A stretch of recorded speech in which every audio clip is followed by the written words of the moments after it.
Sir, मैं बिनती रानी महापात्रा बोल रही हूँ। मेरे हस्बैंड महेश प्रसाद मिश्रा। एक्चुअली मेरा ब्रॉट एंड बॉर्न पुरी में हुआ था। होने के बाद मैंने पुरी में भी पढ़ाई कर रखी हूँ। पढ़ाई करने के बाद उसके बाद मैंने दिल्ली गई थी 2009 को। 2009 को जाके वहाँ से ह्यूमन राइट्स में कोर्स कर रही थी इंडियन लॉ इंस्टीट्यूट में। उसके बाद मैंने दिल्ली में रहना शुरू कर दिया और मेरे साथ भी मेरे माँ बाप पूरे परिवार भी आना जाना ऐसे चल रहा था। और उसके बाद मेरे पापा ने शादी करवा दिया महेश प्रसाद मिश्रा जी के साथ। महेश प्रसाद मिश्रा जी के साथ शादी कब करवाए? 2019 6 तारीख अप्रैल शनिवार को मेरा शादी हुई थी। लोकनाथ मंदिर में पुरी में शादी हुई। शादी के टाइम में मेरा सास ससुर थे, परिवार थे, मेरे माँ बाप भी थे और बस ठीक ठाक सब कुछ था। शादी के बाद उनके साथ मुझे वो लेकर गए थे, अपना घर पे लेकर गए थे। वो जो सुभद्रा लाइन है तौलामाली साई सुभद्रा लाइन पे वो लेकर गए थे। वहाँ पे भी मैंने उनके घर पे रुकी थी। बाकी जो संस्कार चल रही थी हमारी उड़ीसा का, वैसे ही हमारा आना जाना खाना पीना सब कुछ ठीक ठाक था। सडनली पता नहीं छोटे मोटे प्रॉब्लम में मुझे भी पता नहीं लगा, शायद उनको पता लगा नहीं, मैं ये नहीं कह सकती, लेकिन मुझे पता नहीं लगा। वो सडनली मुझे लीव करने लगे। लीव के बाद पता नहीं वो ट्रांसफर होके सडनली चली गई पलसागुड़ा में। पलसागुड़ा में जैसे चली गए, वो तो सर मैं पहले बोल भी चुकी हूँ, इतना लंबा नहीं कर रही हूँ। मेरे हस्बैंड रियल एक डायमंड।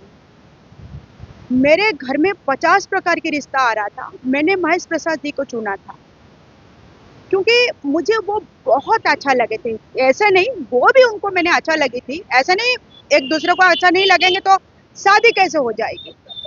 चलो कोई नहीं। मेरे हस्बैंड आज भी कह रहे रिलेशनशिप 2019 पूरा था, 2019 पूरा था। 20 में जो कोरोना हो गया, कोरोना के बाद ना मैं दिल्ली में आ पाई, ना मेरा कोई कांटेक्ट उनके साथ रह पाया, क्योंकि कोरोना के टाइम में हालत बहुत खराब हो गया था और मुझे भी कोरोना हो गया था। मैंने सदरजंग में एडमिट भी हुआ था, वो भी 1.5-2 महीना तक। और उसके बाद मैंने दिल्ली में मेरा अपन मकान है, किराए वाला मकान है, वहाँ से भी रह रही हूँ। वहाँ पे भी उठना मेरे लिए मुश्किल हो गया था। कोई नहीं, चलो आहिस्ते आहिस्ते करके ना सर टाइम गुजरती गई। तो बहुत सारी several cases pending the Delhi high court and Bhubaneswar also, Puri also. ये नहीं कह रही हूँ सर एक्चुअली गलती किसकी है, लेकिन सर जाने से पहले दिल्ली एक्चुअली उड़ीसा, उड़ीसा ऐसा नहीं मैंने उड़ीसा छोड़ दिया, लेकिन मेरा एक्चुअली नेटिव प्लेस तो यहाँ पे है, लेकिन जो काम कर रही हूँ मैं दिल्ली में कर रही हूँ। और दिल्ली में मेरा भी मन लग चुकी है सर, हकीकत की बोला जाए तो दिल्ली में मेरा मन लग चुकी है और दिल्ली में मैं सेटल होना चाहती हूँ। सेटल शायद मैं हो चुकी हूँ। तो फिलहाल अगर मेरा हस्बैंड मुझे एक्सेप्ट कर लेता तो मैं उड़ीसा में रह लेती, लेकिन मेरे हस्बैंड ने मुझे एक्सेप्ट ठीक से नहीं किया, इसलिए मैं फाइनल कर चुकी हूँ। ऐसा नहीं, जो उड़ीसा के लोग हैं उनको बहुत सारी भड़का चुकी है पैसा के चक्कर में। दूर कैसे रखेंगे, दूर रखने के बाद ये लोग को डिस्टेंस मेंटेन करने के बाद हमारी कुछ फायदा होगा। और ये तो यहाँ पे फैमिली प्रॉब्लम नहीं है। मेरे हस्बैंड और उसकी भाई देवाशीष मिश्रा, मनोरमा मिश्रा, ससुर जी गंगाधर मिश्रा, एक भी उनकी एक ननद भी है। वो एक्चुअली उन 5 परिवार से 5 सदस्य है। 5 सदस्य है। महेश प्रसाद मिश्रा बड़ा है, सबसे बड़ा बेटा है। तो एक्चुअली महेश भी, मेरा जो हस्बैंड है ना, आज भी कह रही हूँ वो बहुत डायमंड है। रियलिटी में ऐसे ऐसा नहीं कह रही हूँ, गुस्सा तो होती है सबके अंदर में। जो परिवार बिगड़ जाती है, तरह तरह की बात बन जाती है, कई लोगों से कहीं कुछ शब्द सुनना पड़ती है, लेकिन मैंने उनको बहुत ज्यादा डाउट किया। ऐसा नहीं, वो बीच में मुझे फाइनल भी किए थे। ऐसा नहीं, बीच में उन्होंने मुझे फाइनल करके सेटल करके उन्होंने बिल्कुल सेटल भी कर लिए थे मुझे। वही 8-9 महीना के आसपास मान के चलो, अप्रैल से दिसंबर तक तो कितने महीना हो गया, वही 8 महीने के आसपास हो गया। उसके बीच में आना जाना, मेरे घर बिल्कुल पास था ना पुरी में। वो जहाँ पे रह रहे थे तौलामाली साई, और मेरे घर सिद्धि महावीर एरिया है ना, वो बिल्कुल नजदीक था ना, ज्यादा दूर नहीं है। चली गई, बाकी वो पलसागुड़ा चली गए, तो हमारी बीच रह गया। एक दूसरे को ओपन भी नहीं कर पाए, डिस्टेंस मेंटेन होना शुरू हो गया। शुरू होने के बाद लोगों, हाँ ऐसा नहीं खर्चा दे रहे थे, हाँ ऐसा नहीं, वो 2019 से मुझे खर्चा देना शुरू कर दिए थे। 2019 13 तारीख को दिसंबर को खर्चा देना मुझे शुरू कर दिए थे। पहले मुझे जो एक्चुअली तनख्वाह आई थी, उनके तनख्वाह मतलब जो उन्होंने मुझे दिए थे 19,000 दिए थे। आज भी मुझे पता है, साकेत कोर्ट में लेके 19,000 प्लस 36,000, ये दोनों मिलाकर उन्होंने मुझे दे आए थे कोर्ट में जाकर। ऐसा नहीं, उनका माइंड चेंज हो गया था। लेकिन सर एक रिक्वेस्ट है, वो मुझे रखेंगे, छोड़ेंगे, डिवोर्स होगा, ये तो बात की बात है। लेकिन एक्चुअली लोग ना उनको गलत रास्ते पे ले गए। प्लीज़ एक रिक्वेस्ट करती हूँ, किसी का घर मत तोड़ो। अगर किसी को खाने तक नहीं दे पाओगे ना, किसी का घर मत तोड़ो और जेलस मत करो। जो जेलस ना दूसरे की ज़िंदगी बिगाड़ देती है। मैं कुछ नहीं चाहती। मेरे हस्बैंड बेड रेस्ट पे, मैं देख भी लिया, हकीकत की बात है वो बेड रेस्ट है। लेकिन भगवान करे मेरा हस्बैंड ठीक हो जाए, चाहे वो मेरा हो, चाहे वो मेरा ना भी हो। क्योंकि मैं बहुत बड़ा शहर में रह रही हूँ, बड़ा शहर में दिल्ली में रह रही चुकी हूँ। मैंने पैर भी उनको टच किया, बस उन्होंने थोड़ा नफरत की, उनका अंदर बहुत गुस्सा है, मैं देख लिया। और भावना भी बहुत है, लेकिन उनका शरीर भी बहुत डाउन भी हो चुका है। वो ऐसे नहीं थे मेरे हस्बैंड बहुत सुंदर थे। लेकिन अभी देखने के बाद ना थोड़ा सा जैसे ऐसे लग रही है, तरस तो बहुत आ रही है, दुखी तो बहुत हो रही हूँ। लेकिन पता नहीं ये दुखी कोई फायदा नहीं है मेरे लिए, ना उनके लिए होगा। क्योंकि वो बहुत गिर चुके हैं, शरीर से गिर चुके हैं। उनकी शरीर बिल्कुल पिघल चुकी है। रियलिटी बोलूं, उनके जो गोल मोटल शरीर था, जो सुंदर लाल सा शरीर था, वो पिघल चुके हैं। जो घी है ना कैसे पिघलती है, वैसे पिघल गई बिल्कुल। जो घी जैसे होती है ना, वो पिघल चुकी है। पता नहीं किसी ने जादू टोना कर दिया, कुछ सिखाया यार, किसी ने कुछ खिला दिया यार, कुछ ने कुछ दवाई दे दिया। वो ऐसे नहीं है, उनको इतना बीमारी कुछ भी नहीं था। हकीकत की बोला जाए तो उनको कुछ भी बीमारी नहीं था। मैं अभी भी कह रही हूँ उसको, मैं क्या एडवोकेट हूँ।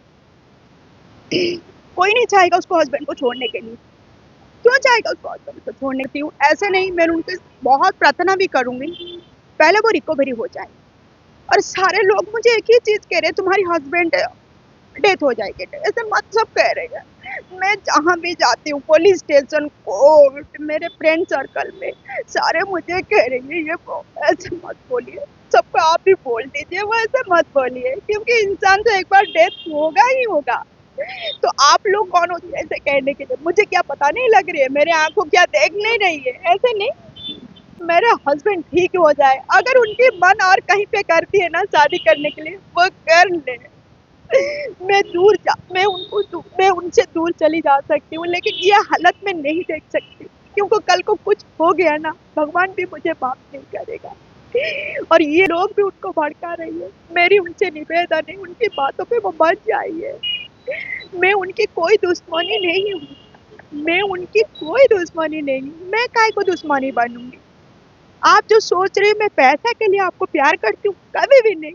भगवान ने मुझे जितना दे रखी है बस मेरे लिए ठीक है। मैं अकेले आदमी नहीं, मन नहीं है, फिर भी कोशिश करूंगी। अगर वो मुझे प्यार से एक बार देखेंगे, प्यार से पत्नी कहकर बुला देंगे ना, बस मेरे लिए इतना ही महाप्रसाद है, जगन्नाथ की महाप्रसाद है।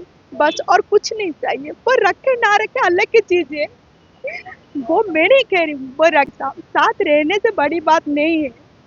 वो साथ में रखेंगे तो ठीक है, ना भी रखेंगे, मैं उनको कोई जबरदस्ती नहीं कर रही हूँ। लेकिन मैं लोगों को देख लिया 8 साल के अंदर ना, लोगों को देख लिया, इतने भड़का चुके हैं। और वो मेरे हस्बैंड ना थोड़ी पराया बात सुनेंगे। मैं थोड़ा अलग की औरत हूँ, क्योंकि मैं सुप्रीम कोर्ट में काम करती हूँ ना, मैं अलग की औरत हूँ। मुझे कोई सिखा देगी, मुझे कुछ बोल देगा, मैं नहीं सुनूंगी। मैं इसी जिद्दी में था, मेरे हस्बैंड मेरे पास रिटर्न आके एक बार बोल देंगे ना, चलो जो कुछ हो गया छोड़ो, चलो साथ में रह लेते हैं, मैं बिल्कुल प्रिपरेशन पे थी। लेकिन मुझे पता नहीं चला, ये मुझे भी पता नहीं था इनकी शरीर इतना पिघल चुकी है। भगवान की कसम खा कर कहती हूँ, मैं सबसे बहुत मानती हूँ केदारनाथ बद्रीनाथ लेकर, पुलिस को लेकर उनके घर में घुसी ना, तभी पता लगा मेरे हस्बैंड की ये हालत हो चुकी है। मुझे बिल्कुल पता नहीं लगा, मैं कुछ बोल भी नहीं पा रही हूँ। मैं तो उसे कल रात से सोया भी नहीं हूँ। मेरे हस्बैंड ही है, भगवान ना करे कुछ हो जाए। और वो जो स्ट्रेचर में पुलिस लेकर जा रहा था ना, उनकी पोजीशन नहीं है भाई, और हमारी पोजीशन ऐसे नहीं है भाई साहब, नहीं मिल रही है। और लोगों, मुझे सबसे बड़ा ज्यादा नफरत लोगों के ऊपर आ चुकी है, क्योंकि पैसा के लिए ना वो कुछ भी कर सकती है, कुछ भी कर सकती है। पोजीशन, पावर, मनी, चाहे तुम्हारा घर भी खराब हो जाए, कोई भी फर्क नहीं पड़ती, कोई भी फर्क नहीं पड़ती। बोलने के लिए कुछ जो ढोंग नाटक होती है ना, वो चीज मैंने बहुत देख लिया। मैंने सबको पैर भी पड़ा, भाई कम से कम कंप्रोमाइज सॉल्व तो कर दो। नहीं तो उनको 8 साल हो चुके हैं, हमारे अंदर आहिस्ते आहिस्ते करके बुढ़ापा भी आ रही है, हमारे अंदर सब कुछ खत्म होती जा रही है। प्लीज मेरा रिक्वेस्ट है सबसे, कुछ तो कर दीजिए, लेकिन कोई नहीं सुने, सब अपना अपना निकाल रहे थे, सब अपना अपना निकाल रहे थे। रही हूँ सर, बोल रही हूँ कि तो अंदर से ना मेरा भी हिम्मत नहीं हो रही है, थोड़ा अंदर जा रही है ना हिम्मत। मैं महेश जी आपको रिक्वेस्ट करती हूँ, प्लीज अब जहाँ पे हो, जिस हालत पे हो, मुझे देखा नहीं जाती। मैं 100% वादा करती हूँ, केस को तो विड्रॉल नहीं कर सकती, आहिस्ते आहिस्ते अर्जन करके मैं नहीं जाऊंगी डेट पे, मुझे पता है वकील भी नहीं जाएगा, बस केस खत्म हो जाएगी, आप खुशी रहो, मैं आपको प्रॉमिस करती हूँ। आज मेरा ये प्रॉमिस भुवनेश्वर में मैं करती हूँ, मैं कोशिश करूंगी, मैं उड़ीसा नहीं आने के लिए और भी कोशिश करूंगी, हो सके तो मैं इंडिया भी छोड़ दूंगी। आपको पता है मेरी बड़ी वाली बहन विदेश में रहती है, मैं उसके पास चली जाऊंगी, क्योंकि दिल्ली में मेरे लिए मुश्किल हो जाएगा। जब तक दिल्ली से नहीं जाऊंगी तब तक ये केस ना चलती रहेगा, मैं दिल्ली भी छोड़ दूंगी और कुछ तुम सही हो जाओ, प्लीज रिक्वेस्ट है, चाहे मुझे लो पत्नी के रूप में स्वीकार करो ना करो, ये तुम्हारी मर्जी है, लेकिन भगवान के दुआ से हम पति पत्नी बन चुके हैं, साथ में रह चुके हैं, कोर्ट मान चुके हैं, और कुछ और क्या बोलूं, कुछ नहीं बोलूंगी, मैं इसे लास्ट भी आई कर रही हूँ। गलती मैंने भी किया, गलती तुमने भी किया, और सजा हम दोनों भोगे, लेकिन दूसरे आदमी ना बहुत फायदा भी ले लिया। मैंने, आप याद करिए, मैंने आपको एक रिक्वेस्ट बोला था महेश जी, जो प्रॉब्लम होगा हमारे बीच में ना हम दोनों ही सॉल्व करेंगे, लेकिन ये बात ना भूल चुके थे।